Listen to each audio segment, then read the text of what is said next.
இந்த வாகனத்தோட முதல் ரேட் எவ்வளவு தெரியுமா சொன்னாங்க? 4 கோடின்னு சொன்னாங்க. இந்த பேருந்துக்கு, இந்த கேரவனுக்கு வந்து 4 கோடினாங்க முதல்ல. இப்ப சொல்றாங்க 1.5 கோடின்றாங்க. ஆனால் இந்த வாகனத்தை வந்து பயன்படுத்துற விதம் வரைக்கும் பாருங்க, பல காட்சிகள் அப்படியே இருக்கு.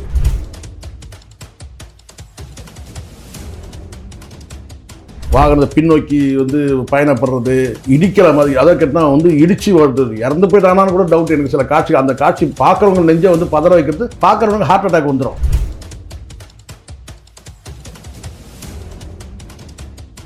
இப்போ நீதிமன்றம் வந்து இன்னைக்கு சொல்லுது சார், நீதிமன்றம் இதை வந்து வாகனத்தை ஏன் வந்து பறிமுதல் பண்ணக்கூடாது, நியாயமான கருத்து. இது வந்து மக்கள் மனசுல இருக்கிறது தான்.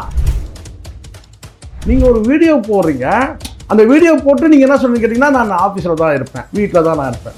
சரி, நான் கேட்குறேன், விஜய் வந்து பனையூர் வீட்டில் இருந்து பட்டினப்பாக்கம் வீட்டுக்கு போனாருன்ற, அவர் எத்தனை வீடு இருக்குது யாருக்கு தெரியும்? இப்போதான் தெரியுதுதான். எனக்கு இன்னொரு வீடு கூட ஒரு இருக்குது, சாலிகிராமத்தில், தெரியுங்களா உங்களுக்கு? ஆமாம், எனக்கு தெரிஞ்சு அப்போ ஒரு வீடு இருக்குது. அப்போ மொத்தம் 3 வீடு ஆச்சா? எந்த வீட்டில் இருக்குன்னு சொன்னார் அவர்? தன்னைத்தானே தலைமுறையை ஆக்கிக்கிட்டது வந்து பார்த்தீங்கன்னா ராஜ்மோகன். எஃப்ஐஆரே கிடையாது, வழக்கும் பதிவு பண்ணல.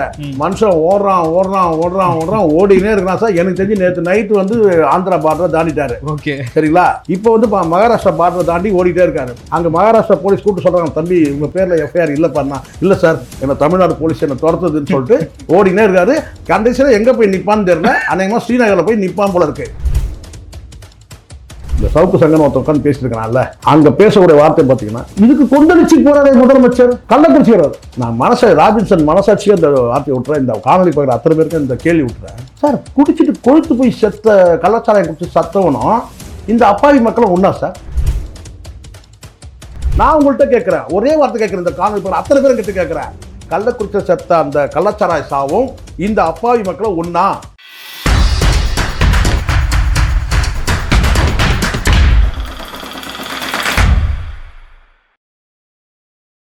வல்லுவம் நேயர்களுக்கு வணக்கம். அரசியல் பேசு நிகழ்ச்சிக்கு உங்களை வரவேற்பதில் மகிழ்ச்சி. இன்று மோடி இணைந்திருக்கிறார் மூத்த பத்திரிகையாளர் சேக்வரா ஜெய்சங்கர் அவர்கள். சார் வணக்கம். வணக்கம் சார். வணக்கம். நல்லா இருக்கீங்களா சார்? நல்லா இருக்கும் சார். கரூர் சம்பவத்திற்கு அடுத்து நேற்று வந்து உயர்நீதிமன்றம் மதுரை கிளையிலெல்லாம் கூட பயங்கரமாக தாவேக்காவை சாடி இருந்தாங்க சார். அதாவது அந்த நீதிபதி சொல்லியிருந்தார், இது வந்து ஒரு மேன்மேட் டிசாஸ்டர், மனிதர்களால் உருவாக்கப்பட்ட ஒரு பேரழிவுன்னு சொல்லிட்டு சொல்லியிருந்தாரு.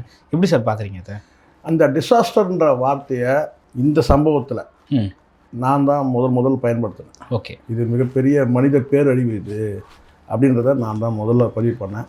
அதுக்கு சில பேர் சொன்னாங்க, சார் இல்லை சார் வந்து இப்போ தான் சார் வந்து இல்லைங்க, அங்கே வரக்கூடிய தகவல் 100க்கும் மேற்பட்டவர்களும் மிதிப்பட்டிருக்கிறாங்க. இப்போ எண்ணிக்கைகள் மாறி மாறி வருது. 30 பேருக்கு இது வரைக்கும் இறந்ததாகவே தகவல் இருக்குது. இது மிகப்பெரிய மனித பேரழிவுன்றதை நான் தான் முதல்ல பதிவு பண்ணேன். அதுக்கு முன்னாடி ஒரு விஷயம் பதிவு பண்ணேன், பல ஊடகங்களை நீங்கள் பார்த்துருப்பீங்க. பெருமைக்காக சொல்லக்கூடிய விஷயம் இல்லை, நான் இந்த இடத்துல சொல்லணுன்றதுக்காக நான் இதை இந்த இடத்துல பதிவு பண்ணணும். நான் அப்படின்னு கேட்டிங்கன்னா, சவ ஊர்வலம் சொன்னது நான் தான் சொன்னேன். விஜய் போகக்கூடியது வந்து அது ரோட் ஷோவோ அல்லது வந்து இந்த பேரணியெல்லாம் கிடையாதுங்க. இது முழுக்க பிரச்சார பயணம்லாம் கிடையாது. இது வந்து சவ ஊர்வலம் மாதிரி தான் அவர் நடத்துகிறாரு அப்படின்னு நம்ம சொன்னோம். இது கிட்டத்தட்ட இன்றைக்கி வந்து உறுதியாயிடுச்சு. இதை தாண்டி ஒரு விஷயம் சொன்ன ராபின்சன், அதுதான் ரொம்ப முக்கியம். இதில் இந்த பிரச்சார கூட்டங்களை வந்து இந்த மாதிரியான இந்த ரோட் ஷோ மற்றும் வந்து இந்த தெருவில் வந்து ரோட்டில் வந்து பார்த்தீங்கன்னா சாலையை வழிமறித்து பண்ணக்கூடிய இந்த பிரச்சாரங்களுக்கு முற்றிலுமாக தடை செய்யணும். எல்லா கட்சிக்கும், சர்வ கட்சிக்கும், இந்தியா முழுவதும் இப்படியான வந்து பொதுமக்களுக்கு வந்து பயணப்படக்கூடிய சாலையை மறித்து, வழியை மறித்து இங்கே வந்து ஒரு கூட்டத்தை கூட்டி அங்கே பிரச்சாரம் பண்ணுறதை இதை வந்து தடுக்கணும். இது குறிப்பாக நான் சொன்ன கேட்டால் எடப்பாடியாக இருக்கட்டும், அது எந்த பாடினா இருக்கட்டும், அவங்க வந்து ஆம்புலன்ஸை வந்து பார்த்தீங்கன்னா மெய்யாக வந்தது, பொய்யாக வந்தது அப்படின்னு அதை ஒரு சர்ச்சையாக்குறாங்க. நீங்கள் பொதுவாகவே எந்த ஒரு வாகனத்துக்குமே நீங்கள் மறிக்கிறதுக்கு உங்களுக்கு எந்த அதிகாரமும் கிடையாது. இங்கே இருக்கிற அரசியல் கட்சிக்கு வந்து முழுக்க சாலை என்பது பயணத்துக்கானது தான், மக்களுடைய பயணத்துக்காக தான். இந்த மக்களுடைய பயணம் முதல்ல எப்படி இருந்தது பாருங்கள். காடு மேடுகளில் வந்து முதல்ல நடைப்பயணமாக இருந்து, அதுக்கு பிறகு வந்து மெல்ல வந்து மாட்டு வண்டி பயணமாகி, மாட்டு வண்டி பயணம் வந்து அதுக்கப்புறம் வந்து பார்த்திங்கன்னா வந்து வாகனம் பேருந்து பயணமாக மாறி, அப்புறம் அந்த பேருந்து பயணம் ரயில் பயணமாக மாறி, ரயில் பயணம் இன்றைக்கி வந்து பார்த்திங்கன்னா நீங்கள் வந்து எல்லா இடத்துலையும் வந்து பேருந்தும் வந்து பார்த்திங்கன்னா வந்து வாகனங்கள், அதாவது மோட்டார் வாகனங்கள் இல்லாத இடமே கிடையாது. மக்கள் வந்து நடைபாதைகள், பாதசாரிகள் கூட நீங்கள் வந்து வழிமறிக்கக்கூடாது. இது வந்து நாகரிக உலகத்தில் இப்படியான வந்து ஒரு சாலையை மறித்து இந்த பயணப்படுற இந்த பயணத்தை தடை செய்கிறதுன்றது மிகப்பெரிய குற்றம் அது. இதை நான் வந்து இதை சோமோட்டோவாக இந்த வழக்கு எடுத்து நீதிமன்றமே இதுக்கு வந்து தடை விதிக்கணும் அப்படின்றத நான் வந்து வலியுறுத்தினேன். அப்போ எனக்கு கடுமையாக எனக்கு வந்து சில பேர் வந்து இல்லை சார் இது வந்து ஜனநாயக நாடு, இங்கே யார் வேணால் என்ன வேணால் பண்ணலாம், இதுதான் தவறுன்றது. கடந்த காலத்தில் உங்களுக்கு தெரியும் சார், மாரியாத்தா கூழ் ஊத்துறோம்னு சொல்லிட்டு வந்து ரோடை மறித்து பந்தல் போட்டு அதை போட்டு இதை போட்டு வழிமறிப்பாங்க. அங்கே கூட பார்த்தீங்கன்னா உங்களுக்கு ஒரு வாகனம் மட்டுமே செல்றதுக்கு ஒரு வழியை விடுவாங்க. நீங்கள் பார்த்துருப்பீங்க, மாரியாத்தா கூழ் ஊத்துறோம் திருவிழான்னு சொல்லிட்டு வழிமறிப்பாங்க, பெரிய பந்தல் போடுவாங்க, கச்சேரி கூட்டம் நடத்துவாங்க, இன்னும் சில இடங்களில் அரசியல் பொதுக்கூட்டங்கள் நடத்துவாங்க சாலையை மறித்து. அங்கே கூட வந்து பார்த்திங்கன்னா பேரலல் ரோடு ஒன்று வந்து பக்கத்தில் வந்து ஒன்று இருக்கும். அப்படி இல்லைன்னா அந்த வழி மறிச்சாங்கன்னா ஒரு வாரத்தில் வந்து பார்த்திங்கன்னா வந்து டூ வீலர் போகிறதுக்கான அந்த வழியாவது இருக்கும், மக்கள் கடந்து செல்றதுக்கு ஒரு வழி இருக்கும். ஆனால் இப்போ வந்து பார்த்தீங்கன்னா இது போன்ற ஒரு கூட்டங்கள் என்னன்னு கேட்டால் தங்களுடைய அரசியல் பலத்தை காட்டணுன்றதுக்காக ஒரு பெரிய கூட்டத்தை காட்டணுன்றதுக்காக வந்து பார்த்தீங்கன்னா அங்கே இருக்கிற மக்களை வந்து வர வச்சு வர்றாங்க. இன்னொன்று இருக்கிற சில அரசியல் கட்சிகள் கதி இல்லாதனால பொதுக்கூட்டங்கள் நடத்தினா ஒரு பொது மேடை அமைச்சா ஒரு 5 லட்ச ரூபா செலவாகும். ஒரு சாதாரண ஒரு தலைவர்கள் வந்து கூட்டம் நடத்தினாங்கன்னா ஒரு 2 லட்ச ரூபா வரைக்கும் கேட்டால் அந்த மேடை அமைக்கிறது, தோரணம் கட்டுறது, வளைவுகள் வைக்கிறது, கட் அவுட் வைக்கிறது, இதெல்லாம் நிறைய செலவாகும். அப்போது இவங்க என்ன செய்கிறாங்க, எளிதாக வந்து சொகுசு வாகனத்தில் வந்து நின்றுக்கிட்டு கேரவனுக்குள்ளே எல்லா வசதியும் இருக்குங்க, அங்கே சகல வசதியும் இருக்குது. அது உள்ளே வந்து கிட்டத்தட்ட ஒரு 5 ஸ்டார் ஹோட்டல் தான் வச்சுக்கிறேன், எல்லா வந்து கேரவனும் அப்படி தான் இருக்குது. அதில் வசதியாக கேரவனில் வந்து இவங்க வந்து பயணப்பட்டுக்கிட்டு போகிற இடத்துல வந்து பார்த்திங்கன்னா இவங்க மக்களை வந்து வேகாத வெயிலில் காக்க வைக்கிறது, நிற்க வைக்கிறது, இது ஒரு வகையான வந்து பார்த்திங்கன்னா மனித துன்புறுத்தல் தான் இது. ஸோ இதுக்கு வந்து தடை விதிக்கணும்னு சொல்லிட்டு நான் பேசினேன். நான் இது வந்து பார்த்தீங்கன்னா ஒரு வகையில் வந்து இன்றைக்கி வந்து நீதிமன்றமே சோமோட்டோவாக இந்த வழக்கு எடுக்கணும்னா இப்போ நீதிமன்றத்தில் வழக்கு இவங்களே தொடுத்து இப்போ நீதிமன்றம் வந்து ஒரு சிறப்பு புலனாய்வு கொடுத்து இதை விசாரிக்கும் போது சில ரெக்கமெண்டேஷன் தான் இப்போ பண்ணக்கூடிய சூழல் இருக்குது. எனக்கு கேட்டால் இது போன்ற ஒரு கூட்டங்களை எப்படி நடத்தணுன்றதுக்கு இந்திய அளவில் வந்து ஒரு வழிகாட்டுதல் இருக்கும். சாலையை மறித்து இவங்க வந்து பண்ணக்கூடியது வந்து பார்த்தீங்கன்னா எப்படி இருந்தாலும் இவங்க என்ன தான் விதிகள் வகுத்தால் கூட மக்களுக்கு இடையூறு தான். இப்போ வந்து ஒரு வழிகாட்டு நெறிமுறைகள் வந்து இவங்க பின்பற்றும் போது அதை பின்பற்றணும்னா வந்து என்ன விதமான தண்டனைகள் வந்து வழங்கலாம் அப்படின்றதெல்லாம் இதில் இந்த ரெக்கமெண்டேஷனில் வலியுறுத்தப்படும். இது ஒரு நல்ல ஒரு முடிவாக தான் நான் பார்க்குறேன். இது மூலமாக இது வந்து இந்தியாவுக்கே வழிகாட்டக்கூடிய இடத்துல வந்து திமுக அரசு இன்றைக்கி இருக்குது. இப்போ இதுதான் இங்கே ரொம்ப ரொம்ப கவனிக்க வேண்டிய விஷயம் என்னன்னு கேட்டிங்கன்னா, பல வழக்குகளில் வந்து நம்ம உண்மையை பேசணும், நம்ம வந்து திமுகவுக்கு ஆதரவாக பேசுகிறோம் எதிராக பேசலாங்கிற நியாயத்தை பேசணுன்றது தான் என்னுடைய நோக்கம். பெண்களுக்கு சொத்துரிமை இருக்கா இல்லையா, கொடுக்கணுமா வேணாமா, இப்படி ஒரு வாத விவாதம் வரும்போது உச்சநீதிமன்றத்துக்கே வந்து ஒரு வழிகாட்டுதல் கொடுத்தது வந்து பார்த்திங்கன்னா இங்கே திமுக அரசு வந்து கொண்டு வந்த ஒரு சிறப்பு திட்டம் தான். பெண்களுக்கான சொத்துரிமை திட்டம் வந்து உச்சநீதிமன்றத்தில் வழக்கு போகும்போது அவங்க தீர்ப்பு வழங்குறாங்க. சொத்தில் வந்து பார்த்திங்கன்னா வந்து சொத்தில் வந்து சம உரிமை, பெண்களுக்கு சொத்தில் சம உரிமை வழங்கலான்னு அந்த ஒரு தீர்ப்பு வந்து கொடுக்கும்போது அவங்க வந்து பின்பற்றக்கூடிய சட்டம் எதுன்னு கேட்டால் தமிழ்நாடு அரசு கொண்டு வந்த சட்டத்தை தான் வந்து மேற்கோள் காட்டி தான் அந்த தீர்ப்பே வழங்கப்படுது. அந்த தீர்ப்பின் அடிப்படையிலையும் வந்து பார்த்திங்கன்னா மத்திய அரசுன்னு கேட்டால் வந்து சட்டத்தை ஏற்றுறாங்க. இப்போ நல்லா புரிஞ்சுங்க, சுப்ரீம் கோர்ட்டுக்கு வழிகாட்டுதலாக வந்து பார்த்திங்கன்னா வந்து திமுக அரசு கொண்டு வந்த பெண்களுக்கு சொத்துல சம உரிமைன்றது ஒரு உதவிகரமாக இருக்குது. அதே சமயத்தில் சுப்ரீம் கோர்ட் தீர்ப்பு வந்த பிறகு அந்த தீர்ப்பை மேற்கோள் காட்டி மத்திய அரசே கொண்டு வருது அப்போ முழுக்க இந்த விஷயத்தில் நான் சொல்கிறேன்னு கேட்டால் அகில இந்திய அளவில் பின்பற்றக்கூடிய வந்து ஒரு திட்டத்தை வந்து இவங்க வந்து உருவாக்கி கொடுப்பாங்கன்றது தான் என் நம்பிக்கை.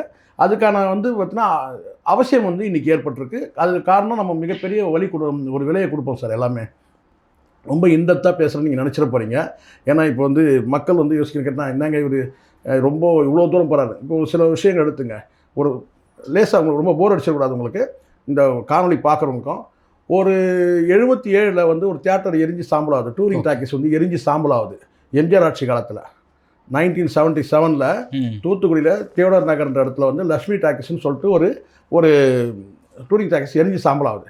அதுக்கு பிறகு தான் கேட்டிங்கன்னா டூரிங் டாக்கீஸ் முற்றிலுமாக வந்து ஒழிக்கப்பட்டு கட்டிடங்கள்லையும் மேற்கூரை வந்து ஆஸ்பெஸ்டாஸ் ஷீட்டில் வச்சு தான் தியேட்டர்கள் கட்டப்படணும்னு சொல்லிட்டு ஒரு சட்டம் உருவாகுது.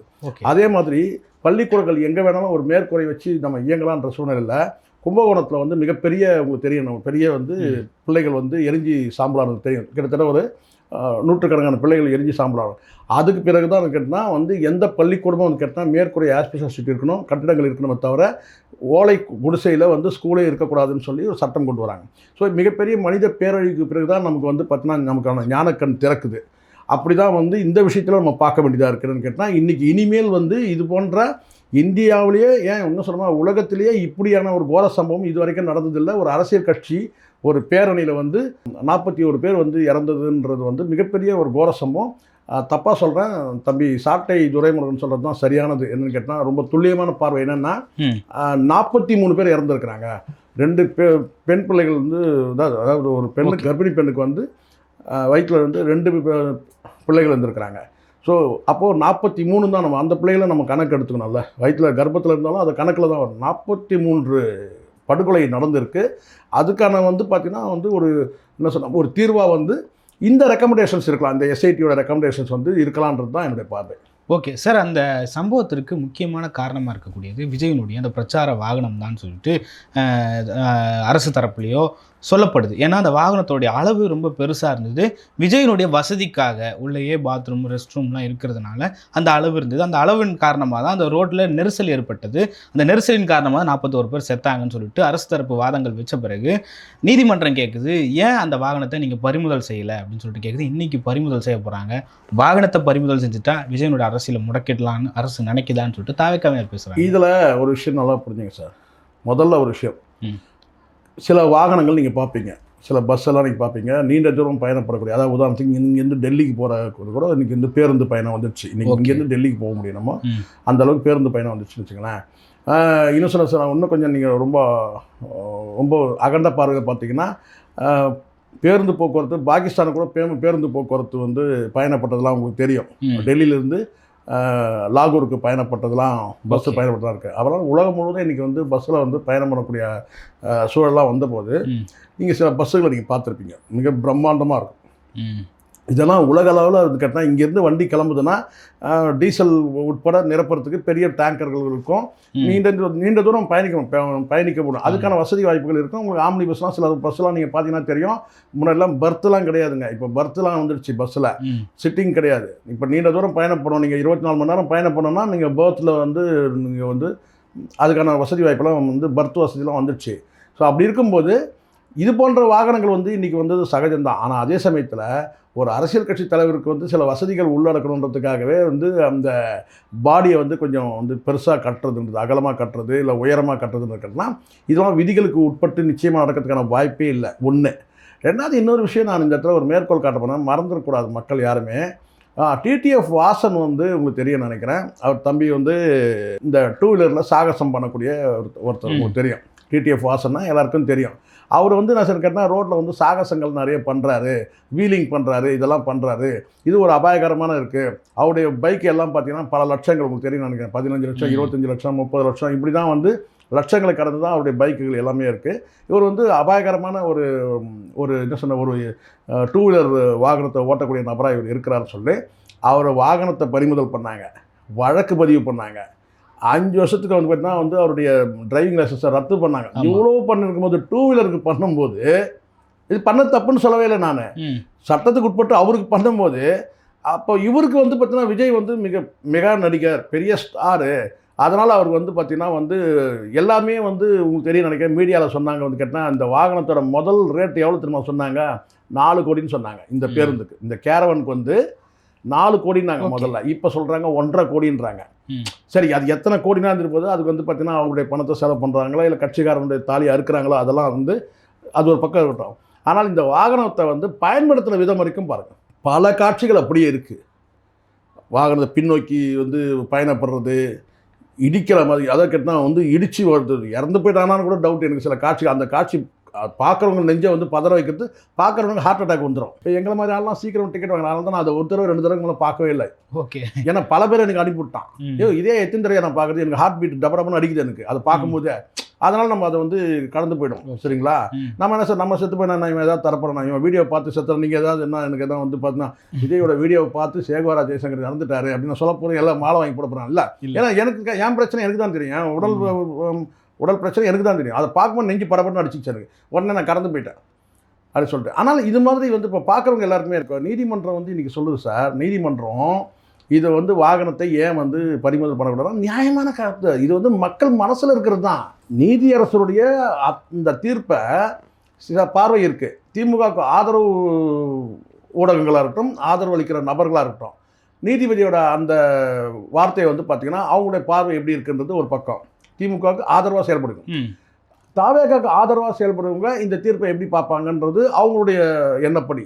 ஆனால் நீங்களோ அல்லது நானோ ஒரு சாதாரண வந்து பார்த்தீங்கன்னா ஒரு நியாயவாதிகள், நடுநிலைவாதிகள் கிடையாது. நடுநிலைவாதிகள் வந்து இப்படி ஒரு துண்டு போடுவான், அப்படி ஒரு துண்டு போடுவான், அவன் தான் நடுநிலைவாதி இன்னைக்கு. நான் அப்படி பார்க்கவே இல்லை, ஒரு நியாயவாதியாக பார்க்குறேன், நீதியின் பார்வையோடு பார்க்குறேன், அகண்ட பார்வையோடு பார்க்குறேன், அகண்ட எண்ணத்தோடு பார்க்கும்போது பார்த்தீங்கன்னா நீதியரசு எனக்கு தெரிஞ்சது கேட்டால் மக்களின் மனசாட்சியாக தான் இந்த தீர்ப்பு அத்தனையுமே சொல்லியிருக்கிறார். மக்களின் மனசாட்சி அதுதான் சார். மனசாட்சியா இருக்கிற நீதியரசர் செந்தில்குமார் அவர்கள் வந்து தன்னுடைய வீட்டு திருமணத்திற்கு முதல்வரை அழைச்சிருக்காரு. சார் நீங்க இப்போ எனக்கு பயமா இருக்கு சார். இப்போ ஏன்னா இப்போ என் மகளுக்கு கல்யாணம் பண்ண போறேன், சரிங்களா? இப்போ நான் வந்து யாரெல்லாம் கூப்பிடலாம், யாரெல்லாம் வந்து பார்த்தீங்கன்னா கூப்பிடாம பண்ணலாம். இப்போ இவங்களெல்லாம் கூப்பிட்டா நம்மளை வந்து திமுக ஊப்பின்றுவாங்களோ, இவங்களெல்லாம் கூப்பிட்டா அண்ணா திமுக ஊப்பின்றுவாங்களோ, இவங்களெல்லாம் கூப்பிட்டா தாவேக்கா ஊப்பின்றுவாங்களோன்ற அதை யோசிக்கிறேன் நான். இப்போ உண்மையிலேயே நான் யோசிக்கிறேன். நான் சொந்த பந்தங்கள்லாம் வந்து பத்திரிகை வைக்கிறது எனக்கு யோசிக்கவே இல்லை. இப்போ நான் அழைக்கிறதுக்கு நான் யோசிக்கிறேன்னு கேட்டால், ஐயோ இவங்களெல்லாம் கூப்பிட்டா வந்து பார்த்தீங்கன்னா நமக்கு வந்து நடுநிலைவாதி நியாயவாதிலாம் சில பேர் சொல்லிட்டு இருக்கிறாங்க, இது அப்படியே நம்ம சொல்லிட்டு இருக்கிறாங்க. அப்போ வந்து கேட்டால் ஐயோ இவங்களெல்லாம் கூப்பிட்டா வந்து நம்ம இப்படி சொல்லிடுவாங்களோ சார். இது வரைக்கும் நல்லா புரிஞ்சுங்க சார். இன்னைக்கு எல்லா மனிதர்களுக்குமே வந்து ஒரு கடந்த காலம் ஒன்று இருக்கு. இப்போ இந்த நீதியரசர் நீதிபதியான பிறகு அழைச்சாலும் அது ஒன்றும் குற்றம் கிடையாது, தப்பு கிடையாது. ஏன்னா ஒரு முதலமைச்சர்ன்ற அந்த அடிப்படையை அழைச்சாலும் சரி, அல்லது ஒரு திமுகவுடைய தலைவர்னு அழைச்சாலும் சரி, ஒரு நீண்ட கால ஒரு அரசியல்வாதியாக நினச்சி அழைச்சாலும் சரி, இதை வந்து பார்த்தீங்கன்னா நம்ம வந்து தவறான பார்வையில் பார்க்கவே முடியாது. நீங்கள் அப்படி நதி மூலம் ரிஷி மூலம் பார்க்க போனீங்கன்னா ஒருத்தர் கூட தேர மாட்டாங்க. இல்லை அவர் சொன்ன தீர்ப்புகள்லாம் அந்த மாதிரி இந்த விஜய்க்கு பண்பே இல்லை, தலைமை பண்பே இல்லைன்னு சொல்லுங்க. இப்போ பாருங்க, தலைமை இது வரைக்கும் எடுத்துங்க. என்ன சொன்னார்? தலைமை பண்பே இல்லை. இப்போ பாருங்க, ஒன்றுமே இல்லை, ரொம்ப சிம்பிள். நான் சொல்லட்டுமா? தலைமை பண்பே இடத்துக்கு ரெண்டு பார்வை இருக்குது. ஒன்று என்னென்னா, விஜய் வந்து அந்த வாகனத்தோட லைட்டை ஆஃப் பண்ணி ஆன் பண்ணி போகிறார்ல, சரி, இது காட்சி பதிவாக இருக்கா இல்லையா? இருக்குது. ஒரு தலைமை பண்புக்கு இது அழகா? நீங்கள் சொல்லுங்கள். இப்போ நாளைக்கு நீங்கள் தான் ராபின்சன் தான் வந்து ஜட்ஜு, அவரை வந்து தீர்ப்பு சொல்கிறீங்கன்னு வச்சுங்களேன், அது சரின்னு சொல்லுவீங்களா? ஒன்று. இதை தாண்டி ஒரு நீதியரசர் தலைமையில் ஒரு ஆணையம் வந்து அமைக்கப்படுது. அந்த ஆணையம் வந்து பார்த்திங்கன்னா ஒரு கருத்து சொல்கிறாங்க. அந்த ஆணைய நீதிபதி ஒரு கருத்து சொல்கிறாங்க. அந்த நீதிபதியோட கருத்துக்கு வந்து மாற்று கருத்து சொல்லக்கூடிய நபர்கள் ட்விட்டரில் ரொம்ப மோசமாக விமர்சிக்கிறத நம்ம பார்க்குறோம். நல்லா தெரியும், ஒரு நீதியரசர், பெண் நீதியரசர், அவங்க வந்து பார்த்திங்கன்னா ஒரு கருத்தை தெரிவிக்கிறாங்க. அந்த கருத்துக்கு வந்து பார்த்திங்கன்னா தளபதின்ற பேர்லேயே இருக்கிற ஒரு ட்விட்டர் வந்து அவங்க வந்து வந்து ஒரு மோசமான கருத்து நீங்கள் சொல்லலாம், இது வந்து ஃபேக்கு அப்படி தானே எல்லாம் சொல்லி ஏமாற்றிட்டு இருக்கோம் நம்ம. இது எதனுடைய தொடக்கன்றதை பாருங்கள். நீங்கள் இப்போ இது எதனுடைய தொடக்கம்னு கேட்டால் நீங்கள் விஜய்கிட்ட இருந்து ஆரம்பிங்க. விஜய்கிட்டயே அந்த பக்குவம் இல்லை. நீங்கள் விஜய் விஜய் அப்படி யாரையாவது சொன்னாரா? விஜய் சொல்லலை சார், நான் சொல்கிறது இல்லை, நான் விமர்சனங்களை நான் சொல்கிறேன். நீங்கள் 8 அடி பாயிறீங்க, அவன் 32 அடி பாயிறான். பிரச்சனையே அதுதான். நீங்கள் விர்ச்சுவல் வாரியர்னு சொல்லிட்டீங்க. விர்ச்சுவல் வாரியர்ஸ்ன்னு கேட்டிங்கன்னா ஒரு வார்த்தை நீங்கள் சொன்ன உடனே என்ன செய்யணும்னா அவங்க உடனே செய்ய ஆரம்பிக்கலாம். இப்போ உதாரணத்துக்கு இப்போ அண்ணன் திருமாவளவன் உதாரணத்துக்கு எடுத்துங்க. அவர் வந்து நமக்கு ஊடகங்கள் இல்லைப்பா, நமக்கு வசதி வாய்ப்பெல்லாம் கிடையாது, நம்ம ஊடகங்கள் இல்லை, தெருமுனை பிரச்சாரங்களும் வந்து சுவர் விளம்பரம் தான் நமக்கு வந்து ஊடகம் சொல்கிறாரு ஒரு மேடையில். அவர் சொல்கிறது கேட்டால் சுவத்தில் வந்து நீங்கள் எழுதுங்கன்னு சொன்ன உடனே ஆர்வக்கோளாரை போய் என்ன செய்யணும் கேட்டிங்கன்னா எல்லாம் வந்து பார்த்தீங்கன்னா வந்து நீ பெரிய இன்றைக்கி தான் வேணால் குறைவாக இருக்கலாம், பெரும்பாலான அது அரசு சுவராக இருக்கட்டும் அல்லது வந்து பார்த்தீங்கன்னா வந்து ஒரு பொது இடங்களாக இருக்கட்டும், அதாவது கேட்டால் தனிநபர்கள் இல்லாத ஒரு பொது இடங்கள் வந்து அண்ணன் திருமாவளவன் போயிடுவாங்க. திருமாவளவன் பேரை எடுத்து பிரச்சனையே கிடையாது. அதே மாதிரி இப்போ நீங்கள் கூட சொல்லுங்க கேட்டால் தளபதி வாழ்கன்னு நீங்கள் ட்விட்டர் போடுங்க, பிரச்சனையே கிடையாது. அவர் வசதிக்கு அவர் சோத்தில் எழுதுகிறாரு, உங்கள் வசதிக்கு நீங்கள் ஆன்லைனில் நீங்கள் பிரச்சாரம் பண்ணுறீங்க, தளபதி வாழ்க தாராளமாக நீங்கள் சொல்லுங்கள். ஆனால் ஒரு வந்து பார்த்திங்கன்னா நீங்கள் ஒரு கருத்து இருக்குதுன்னா அது அசிங்கமாக நீங்கள் பதிவிடுறீங்கன்னு சொன்னால், அதுவும் யாரை குறித்து, நீங்கள் யாரை வேணால் விமர்சனம் பண்ணுறது தப்பே இல்லை சார், விமர்சனம் பண்ணலாம். இப்போ நீங்கள் கூட கேட்குறீங்க என்கிட்ட, சார் நீதியரசர் சொல்லிட்டாரே கேட்டான், உண்மையிலேயே அந்த தீர்ப்பு வந்து பார்த்தீங்கன்னா நியாயமாக எனக்கு இல்லைங்க, எனக்கு அதில் உடன்பாடு இல்லைங்கன்னு சொல்லிட்டு போயிட்டே இருக்கலாம். நான் இவ்வளோ நேரம் பேச வேண்டிய அவசியமே இல்லை. ஆனால் இந்த நீதியரசர் முழுக்க மக்களுடைய மனசாட்சியை பிரதிபலிச்சிருக்கிறாருன்ற, உங்கள் மனசில் என் மனசில் இருக்கிறது தான், இங்கே கட்சிக்காரர்கள் மனசில் சொல்ல முடியாது. இப்போ திமுக காரங்களுக்கு ஒரு மனசில் ஒரு எண்ணம் இருக்கலாம், தாவேகா தரப்பில் இருக்கிறவங்க மனசில் ஒன்று இருக்கலாம், அதுக்கேற்ற மாதிரி தீர்ப்பு கொடுக்க முடியாது. இல்லைங்க சார், அது கூடுதலாக ஒரு வார்த்தையும் சொல்கிறாரு, விஜய் உட்பட தாவேகா நிர்வாகிகள் தலைமறைவாக இருக்கிறது ஏன்? விஜய் எங்கே தலைமறைவாக இருக்காரு? சார் அலுவலகத்திலையும் வீட்டிலையும் தான் இருக்குன்னு சொல்கிறாரு. பாருங்க, இங்கே நல்லா நீங்கள் ஒன்று புரிஞ்சுங்க, இந்த இடத்துல நீங்கள் நல்லா கவனிக்கலாம். நமக்கு வந்து வரக்கூடிய செய்திகளை வச்சே நீங்கள் வந்து நீங்கள் கணக்கில் எடுக்கிறீங்க. என்னன்னு கேட்டிங்கன்னா, சார் விஜய் வந்து ஒரு வீடியோ வெளியிட்டாரு. இப்போ நான் கேட்கட்டுமா சார் உங்கள்கிட்ட? நான் சொன்னேன், விஜய் வீடியோ வெளியிட்டதை வச்சு தானே நீங்கள் விஜய் வீட்டில் இருக்கிறான்னு நீங்கள் சொல்கிறீங்க. சார் அவரே தான் சொன்னார். அதுதான் சார் நானும் சொல்கிறேன். நீங்கள் இதான் இன்னும் நீங்கள் அந்த பார்வையில் இருக்கிறீங்க ஒன் சைடாக. நீங்கள் நீதி அரசர்கிட்டே போகாதீங்க. நான் உங்கள்கிட்ட கேட்கறதுக்கு மட்டும் பேசுவேங்க. இப்போ விஜய் எங்கே இருக்கிறாரு நீங்கள் சொல்லுங்கள். வீட்டில், ஆஃபீஸில். இல்லை, எப்படி தெரியும் உங்களுக்கு? அவர் சொன்னது தானே தெரியும். ஆமாம், அவர் வீடியோ சொன்னது. ஆமாம். அப்போ வீட்லேயோ வந்து ஆஃபீஸில் இருக்கிறவர் ராபின்சனை கூப்பிட்டு பேசுறதுல என்ன ஒரு கஷ்டம்? ராபின்சனை கூப்பிட்டு வந்து பார்த்தீங்கன்னா அங்கே வந்து ஒரு 4 பேரை கூப்பிட்டு பேசலாம், என்ன பிரச்சனை? சரிப்பா, ராபின்சன் வந்து நேர்காணல் வந்து கொடுக்கும்போது அவர் இடக்கு முடக்கா கேள்வி கேட்பாருப்பா, வேண்டாம்ப்பா, சரிண்ணா. குறைஞ்சபட்சம் கேட்டால் 10 கட்சியினரை கூப்பிட்டு பேசலாமே. முக்கியமான நிர்வாகிகளை இப்போ உதாரணத்துக்கு இப்படி எடுத்துங்க, நீங்கள் இப்படி கேட்டாலும் என்ன கேட்டு போடுவீங்க. என்னன்னு கேட்டிங்கன்னா, சார் அவங்கெல்லாம் தலைமறைவாக இருக்காரு. சரி, புஷியாக இருந்து விட்டுருங்க, தலைமறைவாக இருக்கிறாரு. தம்பி இவர் நிர்மல்குமாரை விட்டுருங்க, உண்மையாக நல்ல மனுஷன் நிர்மல். எனக்கு ரொம்ப அவரெல்லாம் பாவம் சேரக்கூடாத இடத்த போய் சேர்ந்துட்டான்னு நினைக்கிறேன். அவர் வந்து பார்த்தீங்கன்னா வந்து ஏன்னா ரொம்ப மென்மையான நபர்கள்.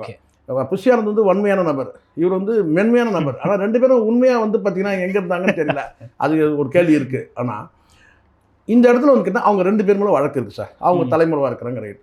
இப்போ நீங்கள் சொல்கிற மாதிரி நான் எடுத்துக்கிறேன், விஜய் வந்து தலைமறைவாகவே இல்லை.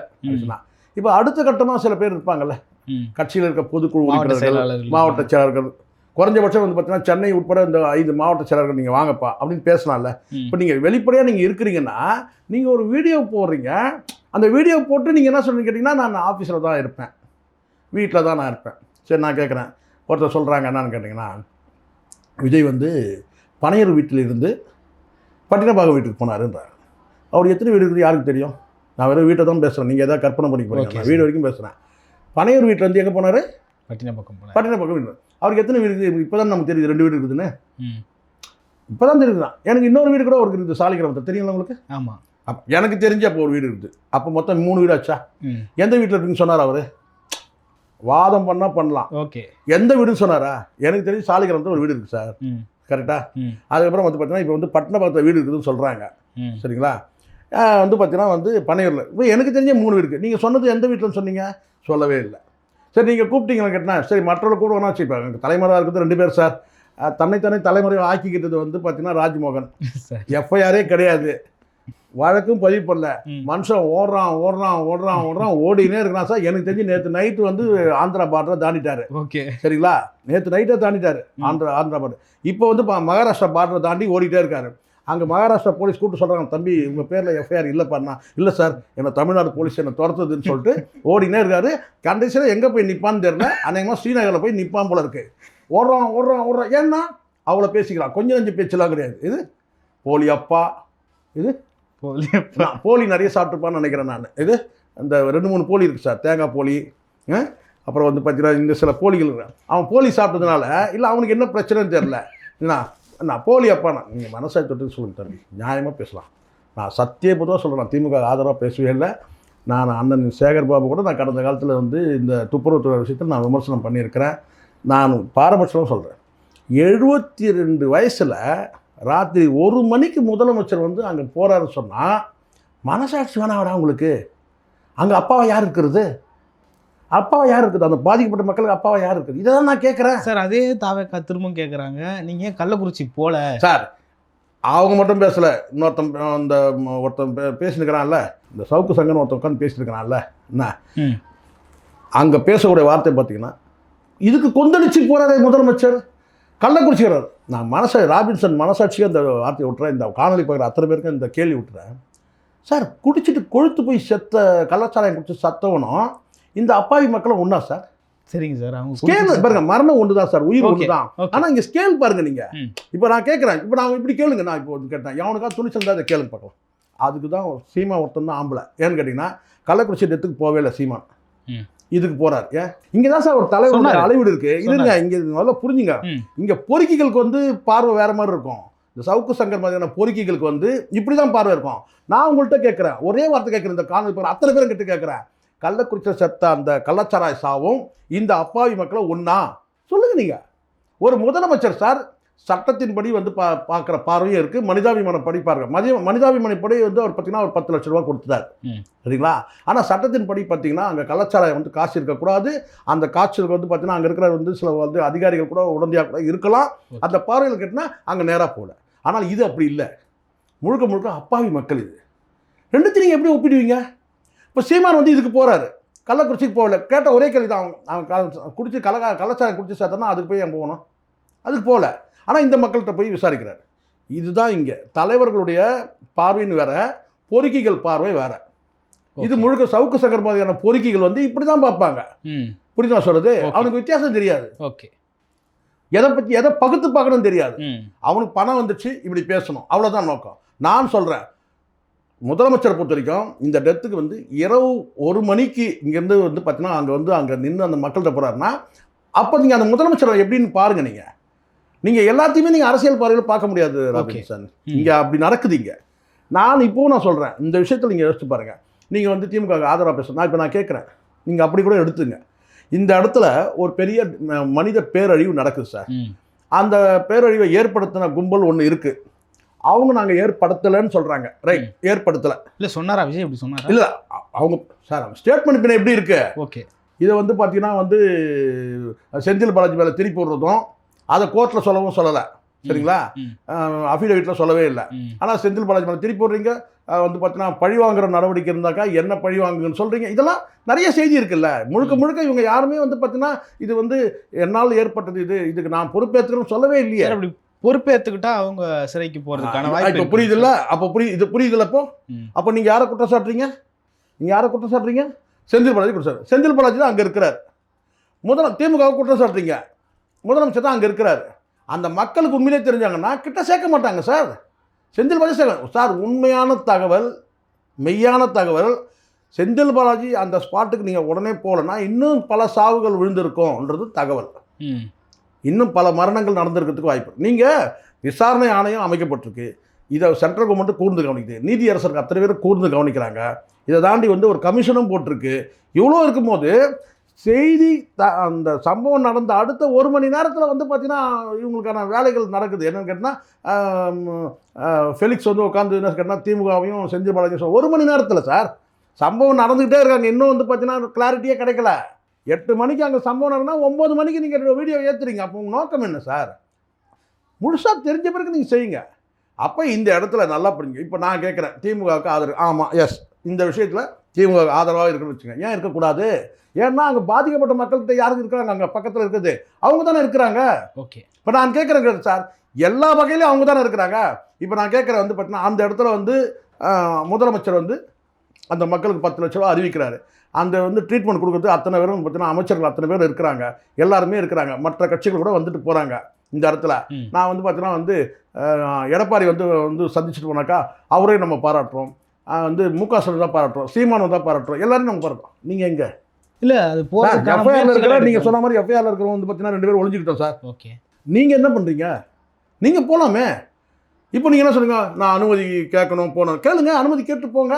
சரி, எதுவுமே வேண்டாங்க, நீங்கள் அனுமதி வேணாம், எதுவும் வேணாம், நீங்கள் எங்கே போகணும். இப்போ தான் வருது நீங்கள் கேட்ட கேள்விக்கு. தலைமறைவாக இருக்கார் சொன்னீங்களே, அவர் வெளிப்படையாக தானே இருக்கிறாரு. ஒரு நேர்காணல் கொடுக்க சொல்லுங்கள், ஒரு 4 பத்திரிக்கையாளர் வர வச்சு நடந்த விஷயத்தை விளக்க சொல்லுங்கள். நீங்கள் மன்னிப்பு கேளுங்க, கேட்காத போங்க சார், அதை பற்றி இல்லை சார். நீங்கள் தலைமறைவாக ஆகலைன்னா நீங்கள் சொல்லுங்கள். இங்கே தலைமறை ஆகலைனாலே தலைமறை ஆகிட்டான்னு வாங்க. காந்தராஜ் மேலே வந்து ரோகிணி கம்ப்ளைண்ட் கொடுக்குறாங்க. காந்தராஜ் வீட்டில் தான் இருக்கிறாரு. காந்தராஜ் தப்பி ஓட்டம்னு போட்ட மீடியா தான் இங்கே இருக்கிற மீடியாலாம். காந்தராஜ் தப்பி ஓட்டம், காந்தராஜ் தலைமறை ஆகிட்டாருன்னு போட்டான். அவர் தலைமறை வர வயசு அவருக்கு சரிங்க. அவர் வீட்டில் தான் உட்காந்துருக்காரு. காவல்துறை வராங்க, விசாரிக்கிறாங்க, அந்த விசாரணைக்கு ஒத்துழைக்கிறாரு, எல்லாம் பண்ணுறாரு. ஆனால் மீடியாவில் அத்தனை மீடியா என்ன பண்ணுச்சு? அத்தனை மீடியாவும் காந்தராஜ் தப்பி ஓட்டம்னா, காந்தராஜ் தலைமறைவுன்னா மீடியாக்கள். நான் என்ன சொன்னால், நீ மீடியா பார்வையே விட்டுருங்க. நீங்கள் வந்து பார்த்தீங்கன்னா மீடியா கூட நீங்கள் சந்திக்காதீங்க சார். ஏன்னா மீடியாலாம் உங்களுக்கு வந்து எதிராக இருக்குன்னு கூட நீங்கள் சொல்லுவீங்க, அதை விட்டுருங்க. உங்கள் மாவட்ட செயலாளர் கூப்பிட்டு பேசுங்க சார். நேற்று அப்போ அவங்க சொல்லுவாங்களே, நாங்கள் இப்போ தாங்க மாவட்ட செயலாளர் எங்கள் தலைவரை சந்திச்சுட்டு வரோங்க அப்படின்னு சொல்லி ஒரு நேர்காணல் கொடுப்பாங்கள்ல. இதை இங்கே தாங்க இருக்கிறாரு தலைவர். எங்கே இருக்கிறீங்கன்னு சொல்கிறதுக்கு, எங்கே இருக்கிறீங்கன்றதை வெளியில் சொல்ல கூட பயப்படுறீங்க நீங்கள். காரணம் காரணம் பயம். திடீர்னு ஒரு கும்பல் வந்துருமோ? வாய்ப்பு இருக்குல்ல சார். ஏன்னா அந்த அளவுக்கு அஜிடேஷன் இருக்குது மக்கள்கிட்ட. திடீர்னு ஒரு 500 பேர் திரண்டு வந்துட்டா என்ன பண்ணுங்க, திடீர்னு ஒரு 100 பேர் வந்துட்டா என்ன பண்ணுங்க? அப்போது அந்த இடத்துல உங்களையும் சேர்த்து பாதுகாக்குது போலீஸ். இன்னைக்கு தணிக்கை தெரியுமா உங்களுக்கு? இன்னைக்கு விஜய் வீட்டு பக்கத்துலேருந்து வாகனங்கள் போகிறத வந்து தணிக்கை பண்ணுறாங்க. ஏன்னா உங்களுக்கு பாதுகாப்பு, உங்களையும் சார் உங்களுக்கு எல்லாம் ஒய் பிரிவு பாதுகாப்பு எல்லா பிரிவும் வந்து தின்னங்குழிங்க நிறைய இருக்குது. புஷியார் அந்த மாதிரி ஒரு 10 பேர் இருக்கிறாங்க. எல்லாம் அவங்க உட்காந்து என்ன வேலை பண்ணுறானுங்க உங்களுக்கு தெரியும். எல்லாம் பிளேயிங் கார்ட்ஸ் ஆடிட்டு குடிச்சிட்டு கூத்தடிச்சிட்டு தான் இருக்கிறானுங்கன்னு ஃபுல்லாகவே இருக்கிறாங்க. அங்கே வந்து உங்களுக்கு பாதுகாப்பு இல்லாமல் மேலே ஒருத்தன் வந்து உங்கள் வீட்டு மாடியில் உட்காடுறான்னா நீங்கள் எந்த லட்சத்தில் இருக்கீங்க? புரியுதா? Okay sir. நேற்று வந்து இந்த இடத்துல இதுக்கு முன்னாடி போலீஸ் பாதுகாப்பு கொடுத்தா நீங்கள் என்ன சொல்லுவீங்க தெரியுமா? போலீஸ் என்னை வந்து உளவு பார்க்கறதுக்குன்னே என்னை வந்து இந்த அரசு என்னை உளவு பார்க்கறது போலீஸை போட்டுன்னு உங்களையும் சேர்த்து இன்றைக்கி வந்து இந்த அரசு தான் சார் பாதுகாக்குது. இது உண்மை.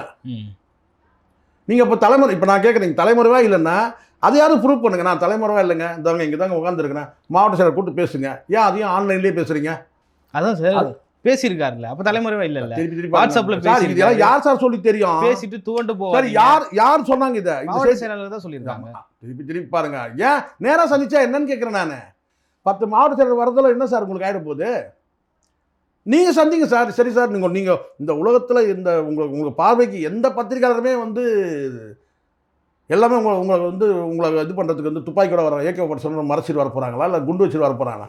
இன்றைக்கி எத்தனை ஊடகங்கள் இருக்குது. 2 ஊடகத்தை கூப்பிட்டு பேசுங்க, இல்லை ஒரே ஒரு ஊடகத்தை கூப்பிட்டு பேசுங்க. உங்களுக்கு ஆதரவாக பேசக்கூடிய, அதாவது விஜய் காலையில் கிளம்பிட்டார், பேண்ட்டு போட்டார், ஜட்டியை போட்டார், சட்டையை போட்டார், வீட்டை விட்டு வெளியே வந்துட்டார், காரில் ஏறிட்டார், வந்து பார்த்தீங்கன்னா வந்து கேரவனுக்கு வந்துட்டார், கேரவன் வந்து பார்த்தீங்கன்னா ஏர்போர்ட்டுக்கு போகுது, ஏர்போர்ட்லேருந்து வந்து பார்த்தீங்கன்னா அப்படியே வந்து பார்த்தீங்கன்னா வந்து திருச்சிக்கு வந்துட்டார், திருச்சியில் வந்து பார்த்தீங்கன்னா நடந்துட்டார், நிமிந்து பார்த்தாரு, குனிஞ்சி பார்த்தாரு. எத்தனை மீடியாக்கள் வந்து உங்களுக்காக பேசுது. அந்த ஒரு மீடியா கூப்பிட்டு பேசுங்க. ஓகே பேசலாம்ல சார். ஏதோ ஒரு மீடியா கூப்பிட்டு பேசு. அப்போ நாங்கள் எப்படி நம்ப முடியும்? ஏதோ வந்து இப்போ நீ வீரப்பன் வெளியிட்ட அந்த கேசட்டுக்கு உனக்கு என்ன சம்மந்தம்? நீங்கள் சொல்லுங்கள். அன்றைக்கி இருக்க டெக்னாலஜிக்கு வந்து ஒரு வீடியோ கேசட் அமிச்சார். ஆனால் நக்கீரன் கோபால் தான் அந்த வீடியோ கேசட்டை வாங்கி நீ இப்படியும் அப்படியே அழிஞ்சு வந்தார். சரிங்களா? நீ இப்போ வெளியிட்டுருக்குன்னு கேட்டால் இப்போ வந்து நான் ஆன்லைனில் விட்ற, உனக்கு வசதி இருக்குது, ஆன்லைனில் விட்ற, ஒரு வீடியோ பேசி விட்ற. நீ நான் வீரப்பனா? நீ ஏன் தலைமறைவாக இருக்கிற? வெளிப்படையாக கூப்பிட்டு ஒரு சேனலை கூப்பிட்டு பேசுங்க. அப்போ நம்ம தந்திக்கு பேட்டி கொடுத்துருந்தாருங்க, தந்தி சேனல் போய் பேட்டி எடுத்தாங்க, புதிய தலைமுறை போய் பேட்டி எடுத்தாங்க. ஏன்னா இவங்க தான் வந்து விஜய் அப்படி இப்படின்னு இவங்க தான் இது பாலிமருக்கு வந்து பேட்டி எடுத்தாங்க அப்படின்னு சொன்னால் கூவனது இவங்க தான். எப்படி விஜய் நிமிந்துட்டாரு, விஜய் குனிஞ்சிட்டாரு, விஜய் அண்ணாந்து பார்த்தாரு, விஜய் மண்ணை பார்த்தாரு. இவங்க தானே பண்ணுவாங்க. யூடியூப்லாம் பண்ணவே இல்லை. நீங்கள் யூடியூப்லாம் நீங்கள் பெரிய கல்ட்டு வேறு, நீங்கள் சாதாரண ஆள் கிடையாது. நீங்கள் லோக்கல் இல்லை, நீங்கள் பெரிய இந்த NDTV இந்த மாதிரி பெரிய டிவிகளை கூப்பிட்டு பேட்டி கொடுங்க. நீங்கள் லோக்கல் கூட விட்டுருங்க சார். வேர்ல்டு லெவலில் எது பாருங்கள், இந்த ஆல் இண்டியா லெவலில் இந்த இன்டர்நேஷ்னல் மீடியா கூப்பிட்டு பேசுங்க. எதுவுமே பேசணும்னு கேட்டால் நீங்கள் வந்து பார்த்தீங்கன்னா வீரப்பா அனுப்புகிறோம் அந்த இதுக்கு உங்களுக்கு வீடியோவுக்கு என்ன வந்து வித்தியாசம் இருக்குது? ஓகே. அப்போ நம்ம வந்து யாராக இருந்தால் நீங்கள் நீதியரசர் விட்டுருங்க, யாராக இருந்தாலும் அவங்க சந்தேகம் வரும். நீங்கள் இன்னும் வெளிப்படையாக வரலனாலே சந்தேகம் தானே சார். Okay sir. பல்வேறு கருத்துக்களை பகிர்ந்து மற்றும் ஒரு கால் சந்திப்போம். நன்றி சார்.